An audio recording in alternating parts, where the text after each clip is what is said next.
Was it the voice? Was it the fire burning in me? All of the noise turned into quiet. Hello folks, welcome to my channel, The American Dream. I'm Staford, Staford Titus, and I'm going to take you guys through this video.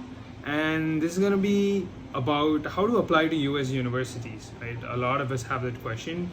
And even me, when I started out my journey, I didn't know how to apply. I had a lot of confusions, I had a lot of doubts, what to do, when to do, how to do it, and a lot of stuff like that. So I'm just gonna go ahead and I'm gonna start out. So basically, I'm gonna start by saying that you guys always need to make sure that you have enough time, because time is like an integral factor when you're applying to universities in the United States, especially because it takes a long time. So for example, if you're gonna apply to a program in the fall of 2022, you should have already started your process like 3-4 months before August. So it's kind of like you need at least a year and 4 to 5 months, or a year and a half probably, which would be a good kind of timing for you, so that you'd at least have some breathing space between that. So you at least need a year and a half to kind of completely apply and do all your other processes, including your visa and everything else included. So essentially, your application process in and of itself will take you at least 4 to 5 months at the least, because you have a lot of stuff, including your GRE, your TOEFL, or your GMAT or IELTS, whichever standardized test you're going to take. So essentially, what you got to start with is selecting your universities, right? So it's always better to identify the course that you want to do. So the way you select your universities, you're going to first start by identifying the course that you want to do, and then you identify the universities that have the course that you want to do. So for example, I wanted to do, I am going to do my master's in cybersecurity. So I first started, I identified that I wanted to do my master's in cybersecurity. So then I started looking at the universities that did provide a program that was specific to cybersecurity. So there were a lot of schools and a lot of universities that provided programs in just computer science alone with a specialization in cybersecurity. But that meant that I did not, I couldn't do all my courses in cybersecurity. Like I couldn't have all cybersecurity subjects. I had to do a lot of computer science courses and then cybersecurity just as a specialization, like maybe 2 or 3 courses, and that's not what I wanted. So you first need to understand what you want. If you just want to do a specialization, kind of like just 2 or 3 courses in that subject, or you want that subject to be like the main kind of role, like your major, and you just want to focus on that. So you first have to identify that, which will help you identify the subject, and which will help you identify what is the exact course you want to do. And then, so when you're identifying your universities as well, you need to keep in mind that, maybe you've got really good marks, you've got really good scores, you've got the best, kind of the best profile on paper, but you never know when a university might, accept or reject you. That's always going to be there. You can't always be too sure, right? So it's always better to apply to at least 5 or 6 universities. You could probably just apply for one and you may get in. Cool, awesome. But you could apply for one and you could not get in, right? So that's also a possibility. So it's always good to keep your options wide, have a lot of, avenues open up, so that, you'll know that you'll at least get into one, right? So it's always better to apply to at least 5 to 6 universities. And the way you apply is try to choose universities that you'll get into, that you're like, so people usually say that you split them into 3, but I'd say that you could just split them into 2. But if you want to split them into 3, you can go ahead and do that. So the top tier would be like, the most hardest to get into universities, maybe like MIT or Stanford, where the probability is pretty low. And in the middle will be your universities where you're not exactly sure, but you're also confident that you'll get into, owing to your scores and everything. And the third is the universities that you're really sure you're going to get into. And again, in all these lists, there is no surety, or there is nothing gonna say that there is no factor that's gonna determine your entry into any of these institutions, or even your reject for that matter. So it's just kind of just segregating them for your own for yourself, just when you want to apply, just for the sake of that.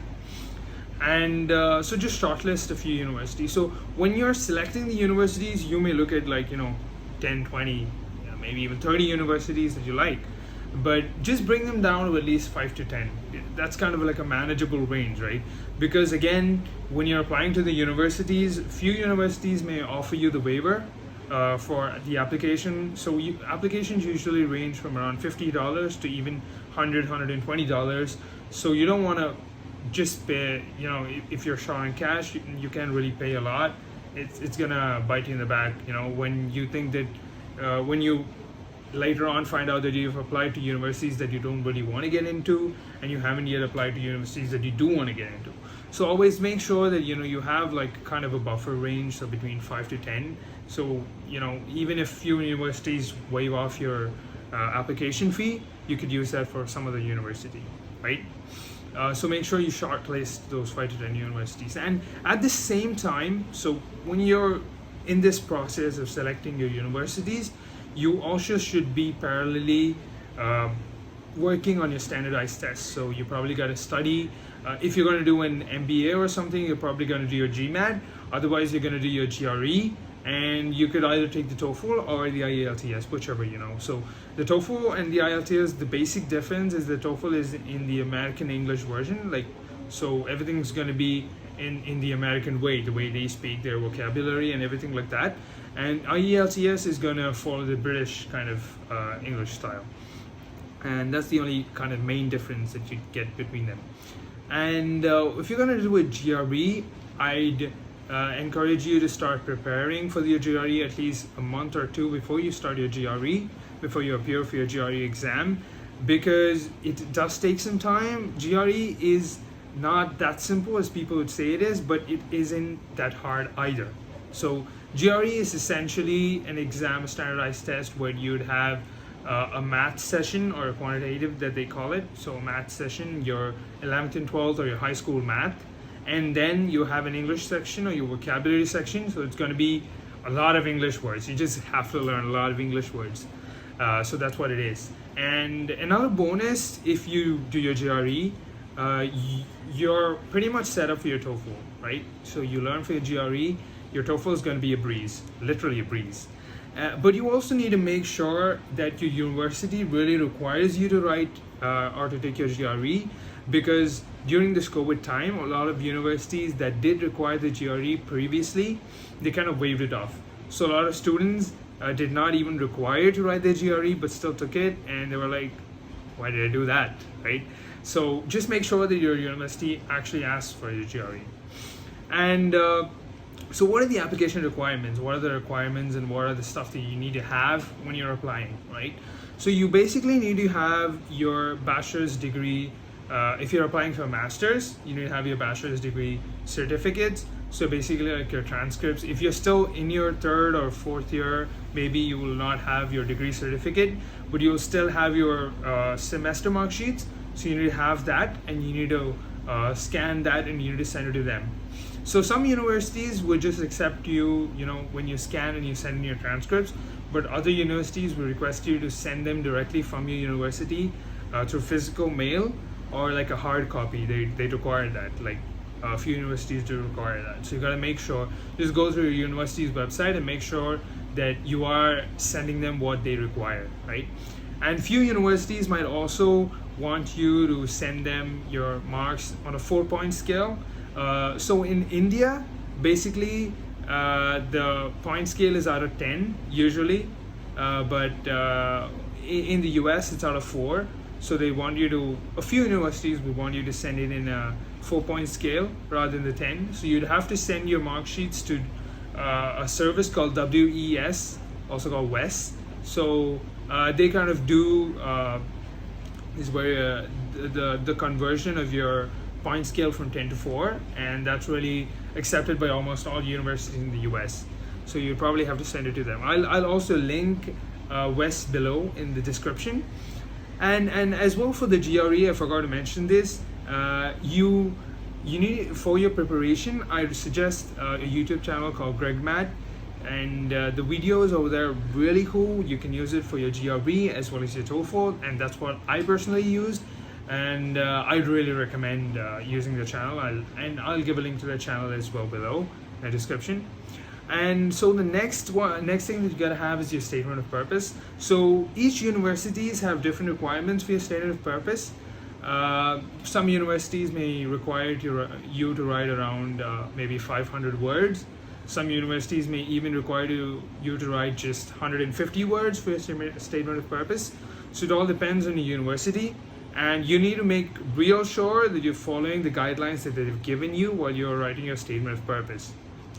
So your statement of purpose is not gonna be something pretty difficult for you. It's just gonna be something that you're gonna tell the institute or the university why you're gonna do your degree that you plan to do, why you're applying for the degree, and how it is gonna help you, and what kind of past you've had that motivated you or kind of encouraged you to do this course, and why you want to do this course. So essentially, why you want to do it, and what was your inspiration to do it, kind of like that, right? So that's your statement of purpose. And I'll probably just put out an entire video just for your statement of purpose, because there's a lot of variables involved in it. So I'll have a separate video out for that. But for now, your statement of purpose in basic terms is just going to be why you want to study that degree you're applying for, right? So the next thing is going to be recommendation letters. So a lot of universities, they're fine with 2, but few universities require 3 recommendation letters. So you need to make sure that you submit the required number of recommendation letters. And also the recommendation letters, they usually ask you to submit recommendation letters from your professors, or you could also submit your recommendation letters from your managers or some people you've worked under. But since you're going to do an academic program, it's always good if you could get at least one professor to recommend you, right? That's going to be really good. That would probably help you out as well. When they're holistically viewing your application, that would really help you out. And the next thing they will ask is probably an updated resume, or your CV, your curriculum vitae, or your resume, whatever you want to call it. So that has to be really updated. It has to be the latest version. It has to include all your accomplishments and what you've done till now, where you've worked, how many years you've worked for, if you have worked, or what kind of courses you've done, what is your program, how much you've scored in your program, and all your hobbies, your skills, and a lot of stuff like that, right?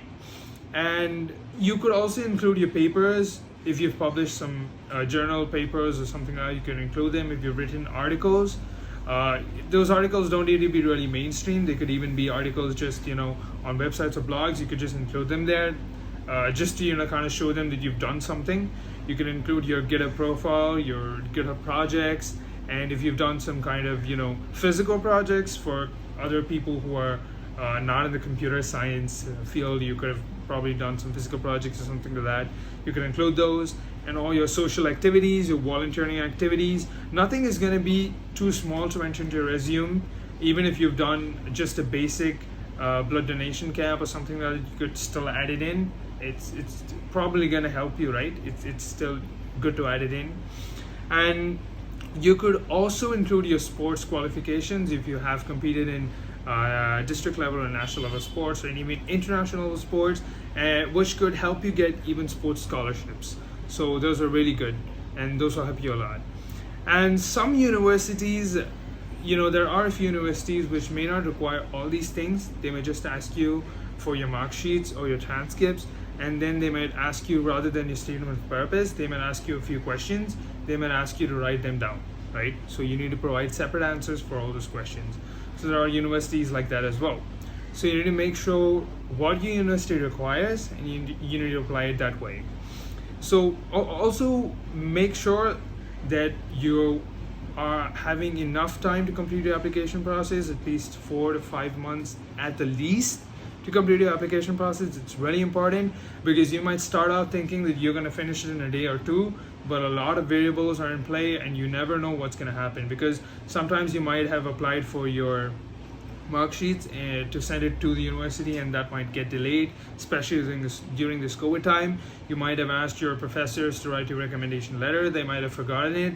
So you really need to be continually in sync with them, try to get things done. Obviously they'll be busy, they have a lot of work, but you need to keep in contact, keep everything in check at the right time, because you don't want to get late, right? So also a few universities also have this early decision date. So if you apply before a specific date, they take it as an early decision, so they provide you an early decision earlier than the other applicants who are applying after that early decision date. So it's always good if you apply earlier, right? It's always going to help you out, so it's always good to do it that way. And well, that's mostly about it. But again, thank you for watching my video. I'm going to go through specifics of each of these that I've discussed through this video. I'm going to go through the statement of purpose, and then for GRE, TOEFL, all of these I'm going to go through separate videos, upcoming videos.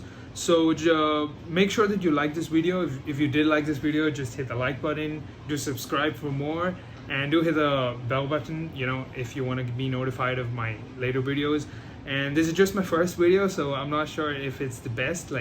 I'm sure it's not the best. I'm gonna obviously improve upon this, but for right now, just go ahead and apply for what you want, right?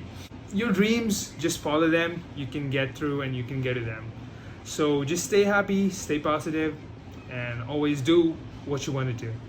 Thank you for watching, guys. Have a great day. Was it the voice? Was it the fire burning in me?